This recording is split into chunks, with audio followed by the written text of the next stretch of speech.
I used to work at a Brazilian wax house for a short period of time. I was at the front desk, you know, taking names, booking reservations, that kind of thing. And I don't know if you know anything about Brazilian wax houses, but, you know, they do more than just wax off unsightliness, right? If you know what I'm saying, hairs and whatever. There's a part of your anatomy called the sphincter, and it doesn't have any hairs growing out of it, but we had a program, not just us, a Brazilian wax house of any repute would have this program where we could change the color of that body part. We used to call it by its euphemistic name, bleaching the Sphinx. We didn't call it a sphincter bleach or anything. We called it bleaching the Sphinx. If you wanted to call and make an appointment, or you came in person and you would talk to me and you wanted a Brazilian wax or maybe, whatever, but you also wanted to touch that part of your body and maybe colorize it, you would see that as bleaching the Sphinx, and we would sign that up as a Sphinx bleach. Sphinx bleaching. Anyway, that's what they called it. They didn't try to use, it was all, the whole Brazilian wax house, the whole menu system. You could see it online or in person, like I said. Like we'd have restaurant menu in person. You could hold a card, laminated card, like a restaurant menu at a diner. It didn't, have it wasn't pages and pages thick like a diner menu, but it was a two-sided card, and it was laminated, and it was very tasteful, and it was full of euphemisms, because nobody wants to really be talking about the actual things with strangers like myself. When a client comes in, they don't want to be talking about their sphincter with me, and to be fair, I don't really want to be talking about it with them. So we changed the name of that body part to the Sphinx. And it's much easier to talk about the Sphinx, that pyramid in Egypt. Yeah, it's like an animal or something. It's the only animal pyramid they have. It's the Sphinx, and it sounds like sphincter, like trickster. Like if you got a trickster sphincter, it might be a sphinxter. But that's beyond the point. What I'm saying is our menu system was very tasteful. And we would have euphemisms of all kinds and manners to make delicate topics feel not so TMI, not so too much information, not so invasive, not so rude and crude. And so we would name body parts like the sphincter. We just called it the Sphinx. And it was a colorized, usually it's a bleach. People just colorized it by bleaching it white to make it match the rest of their, inner butt cheeks. The valley, we called it. The crease in your butt cheeks, where the sphincter's buried in there, that's the valley of the Sphinx, right? You might think a valley's dark, but no, it doesn't ever get any sun up in there, so it's very white. For white ladies, it's very white. They would want to bleach their sphincters to be matching the valley of the sphincter. So, but we call it colorized. Bleach sounds so harsh. What do you think of when you think of bleaching, right? Like just leaching out, I don't know. It's chemically leaching out color and whatever else, but so we call it colorizing the Sphinx. but I would call it bleaching the Sphinx. That's just what I called it. Not to my clients, never. I didn't want to get fired or cause any offense. But, you know, to my friends around the house, the Brazilian wax house, around the employees, we would just call it bleaching the Sphinx. But the valley of the Sphinx, that's the butt crack, right? The various waxing of follicular, extracurricular, you know, extracurricular follicular growth, hair growth. We call it extra follicular. You know, we would wax that away, or, you know, or professional waxers would. Again, I would just answer phones and book appointments. But I was very familiar with the euphemisms, because that's what we would sell. We would sell those services euphemistically. But some clients didn't know what I was talking about. So you had to have the skill set to be able to delicately spiral in closer and closer to the crude, but still do it delicate. People don't know what the valley of the Sphinx is. What are you talking about, the valley? Would you like your Sphinx to be colorized to match the valley of your Sphinx? I would say that at first. Most clients are veterans, they understood, but, you know, newcomers, they might not understand what I'm talking about. Sphinx,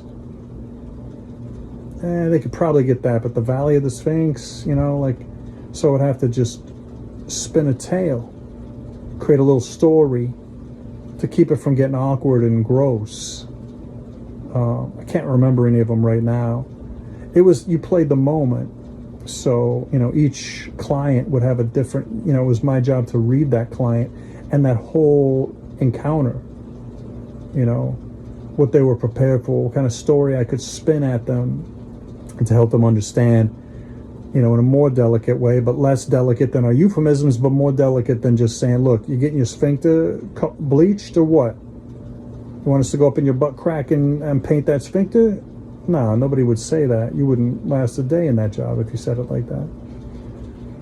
But, you know, I had to go negotiate between colorizing the Sphinx down in the valley of the Sphinx with, you know, we're going to bleach your butt crack, right? I had to negotiate those two extremes.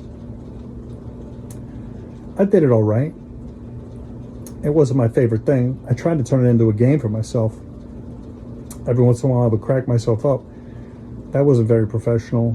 But every once in a while also I would crack up the client. Those were the fun ones. You know, some clients with a sense of humor.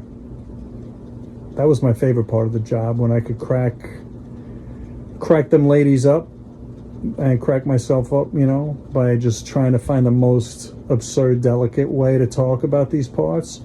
I mean, we're not all prudes or nothing. It's just a finer way to be, right? Is to talk more delicately about it. But like, if push came to shove, you know, I could land on, you know, various lesser and lesser delicate terms for the body parts. But sometimes I would take it in wild directions. If the client encounter seemed like it would facilitate such a direction, I might play around with it and take it, you know. Sometimes I would talk about baboons, you know, because they're always flashing their sphincters. Cats, my cat does it still to this day. She flashes a sphinx at me.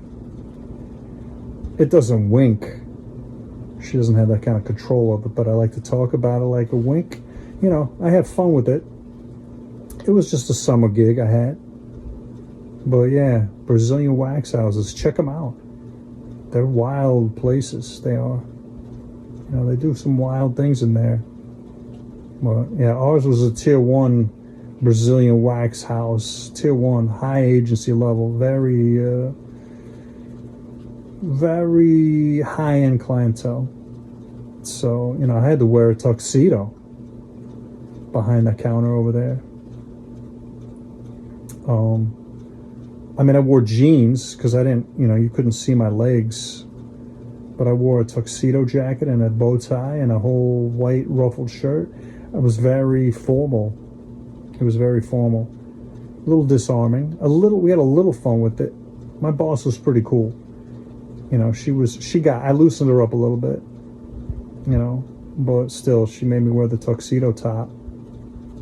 Because, it was it was a nice lobby. It was a very nice waiting room.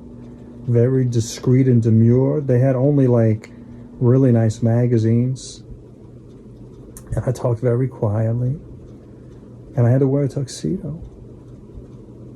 All the waxer employees had to wear gowns. And the owner, the madam, she liked to be called a madam, like it was a brothel or something. It was a strange, idiosyncratic organizational structure, I guess, for the business. But it was a high-end Brazilian wax house. You went there to get waxed or bleached or whatever, and I was the host, if you will, like a restaurant. I would seat you, sort of. I would seat you into your menu. I would give you the menu, and we would together discuss. And I made a very, unless you knew, like I said, a lot of veterans, they didn't need my services, but new people, because we got a lot of recommendations. First timer, you could tell, first timer. And I would present the menu. I would seat them into the waiting lobby. Yeah, I guess I did wear. I don't know. I feel like I must have stopped doing that. Because I guess I did wear tuxedo pants when I would do that. I wasn't going out there in shorts with a tuxedo jacket over it. That would be, the madam wouldn't like that. No, so I don't know what happened. We stopped seating the guests at the waiting room or something. Or we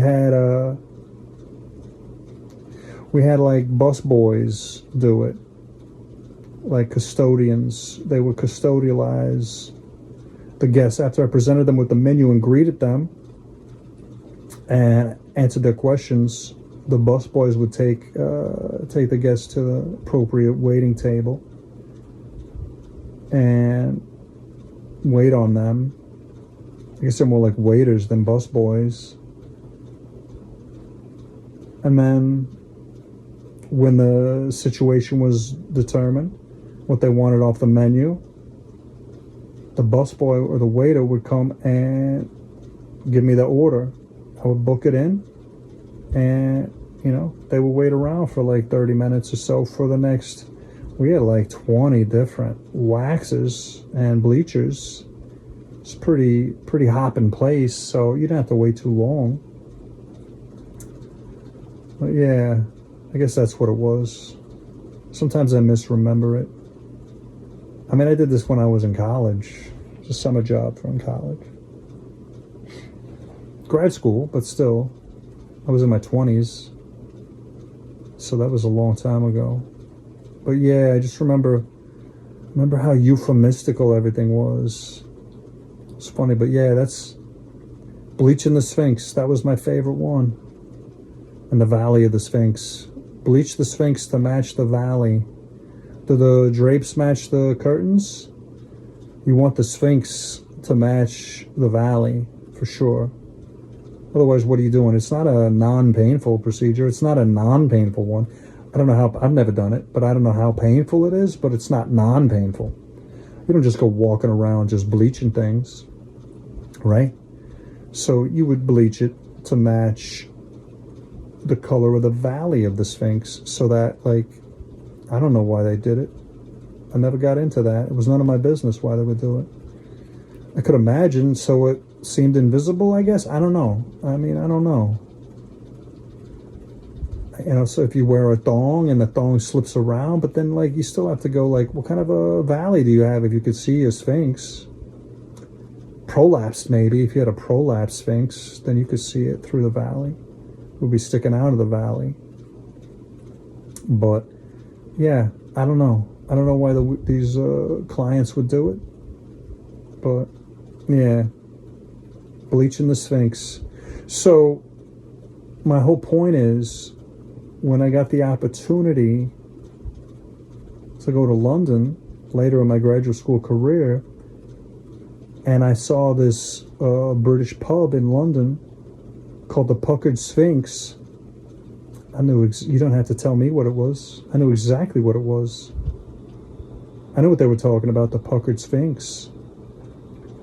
They weren't talking about no pyramids with, kissy lips on them. No, they weren't. They were talking about that nature of that Sphinx there. How puckered, it looks like puckered lips. Yeah. They have all kinds of different names for pubs and taverns in England. Very old ones, and they have very playful names. Unlike the United States, which doesn't really, they don't try to play with it. I like that about England, in London in particular. Yeah, I had myself a few different pints on multiple different occasions at the Puckered Sphinx. It was up in northern London, I believe, if I remember correct. Anyway, I never talked to the proprietor. I don't know if I ever even saw him. There was a bartender. I don't think he owned the Puckered Sphinx. But I walked around there as if I knew was like an in on the joke. I felt very comfortable there. Yeah. Anyway, yeah, that's how I knew. Because that wasn't my first encounter with the Sphinx, if you know what I'm saying. Because I worked at that Brazilian wax house, not because I'm a Sphinx player. I don't play with the Sphinx. I myself don't. No judgments, but that's how I was familiar with it, from being a host, right? The concierge, if you will, at the Brazilian wax house. Yeah. Anyhow, there you have it.